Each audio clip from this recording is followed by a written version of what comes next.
Hi friends, today's our topic. Why do we use motor starters for to start our motor? The first thing is to reduce the starting current. We use it for the proper and safe running of the motors. Okay?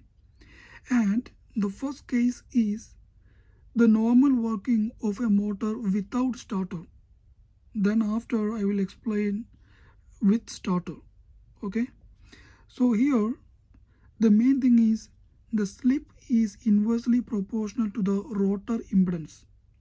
First I want to say in motor the two main parts are stator and rotor.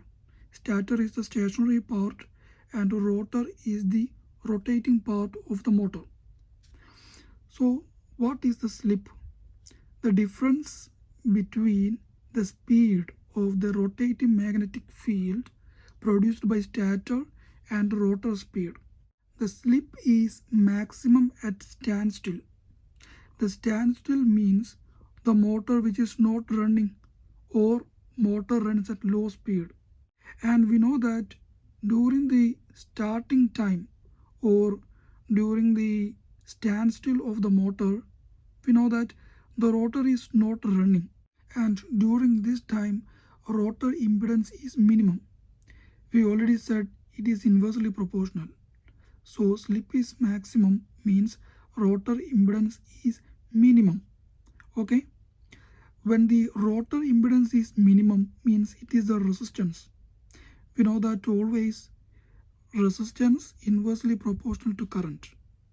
Here the rotor impedance is low means current is high. It means motor draws high current means inrush current will happen at the motor, and this inrush current is actually used by the motor for to magnetize the air gap between the rotor and stator. After this magnetization the EMF will be induced in rotor, and due to that a magnetic field is produced in rotor. So now the rotor has some magnetic field and the stator has also a magnetic field. Now both of these magnetic fields work together. That means they cut each other. At that time the motor starts rotating because of torque developed. But during the starting the speed of the motor is very less, but gradually the speed increases, and after some time the motor speed reaches near the synchronous speed. At this stage the motor would run normally at 80% of the full speed. At this time the slip is small. Now the rotor is running and the stator's magnetic field is also rotating. So now the difference is small.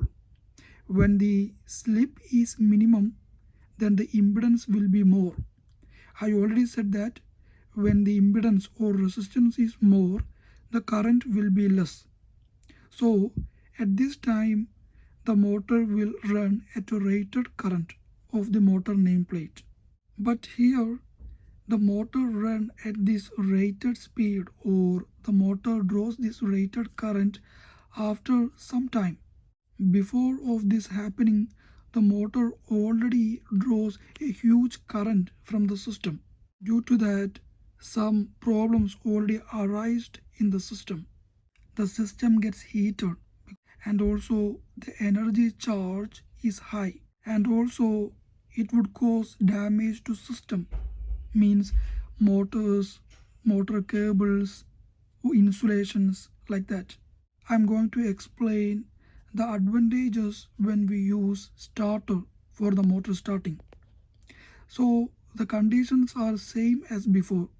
I mean the slip is inversely proportional to rotor impedance, and due to the low rotor impedance motor try to draw high current. But the thing is the motor could not be able to draw high current because with the help of the starter we already reduced the voltage. In some starters we use some external resistors to reduce the inrush current and voltage, and due to that there is no inrush current here.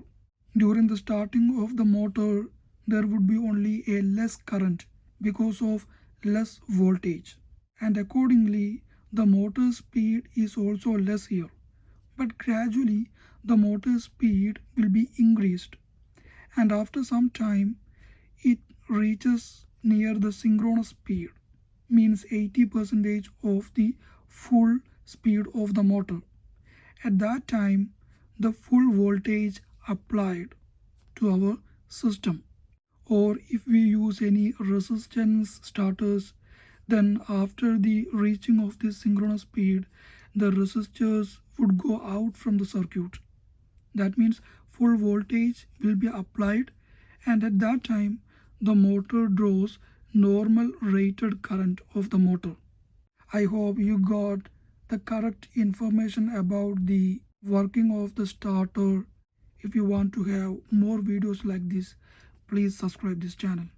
Thank you.